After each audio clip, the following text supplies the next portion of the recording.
পরিবেশে জীববৈচিত্র্যের ভারসাম্য বজায় রাখতে গেলে অবিলম্বে বন্ধ করতে হবে সাপ হত্যা, এমনই দাবি করলেন পশ্চিম মেদিনীপুরের নারায়ণগড় থানার সিভিক ভলেন্টিয়ার প্রলয় মাসান্ত। কারো বাড়িতে সাপ বেরোলে তৎক্ষণাৎ সেখানে পৌঁছে গিয়ে সাপ ধরেন প্রলয়। তারপর সেই সাপ ছেড়ে দেন গভীর জঙ্গলে। এভাবেই তিনি হয়ে উঠেছেন এলাকার সর্পবন্ধু। আমি এই সাপগুলোকে রেস্কিউ করে নিয়ে এসে তাদের নিজস্ব জায়গায় আমি বড় জঙ্গল দেখে ওগুলোকে রিলিজ করে দিই। কারণ গ্রামে গঞ্জে মানুষ সাপ নামেই মানুষের ভয়, তো সাপ দেখলেই মানুষ মেরে ফেলে। তো সেগুলিকে আমি এই বার্তা দিই যে সাপ মারার দরকার নেই, যত রাত্রি হোক আমাকে ডাকবেন ফোন করে, আমি নাম্বার দিয়ে রাখছি। আমার ফেসবুক চ্যানেল আছে প্রলয় মাসান্ত, তাতে নাম্বারও দেওয়া আছে। সেই সূত্রে নাম্বার দেখে এখন কল করে। আগে একটা দুটা কল করতো, এখন প্রায় প্রত্যেক দিন 5টা থেকে 6টা কল আমি অ্যাটেন্ড করি।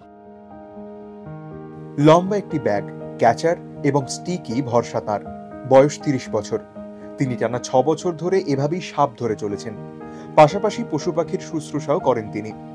তার কথায়, বন্যপ্রাণী হত্যা করলে পরিবেশের বাস্তুতন্ত্র বা খাদ্য শৃঙ্খলে প্রভাব পড়ে। সাধারণ মানুষকে বলবো যেন জীব না মারে, মানে বাড়িতে ঢুকে গেলে যেন না মারে।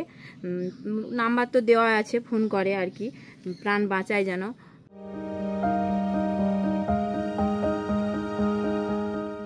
পেশাগত দিক থেকে তিনি একজন সিভিক ভলেন্টিয়ার হলেও তার পরিবেশ ভাবনা দেখে মুগ্ধ পাড়ার বাসিন্দারা।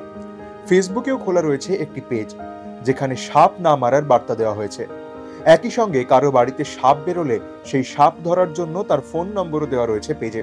মেদিনীপুর শহরের বন্যপ্রাণী গবেষক রাকেশ সিংহদেব বলেন, নিজের পেশা সামলেও প্রলয় সমাজের জন্য যে কাজ করছেন তা প্রশংসনীয়।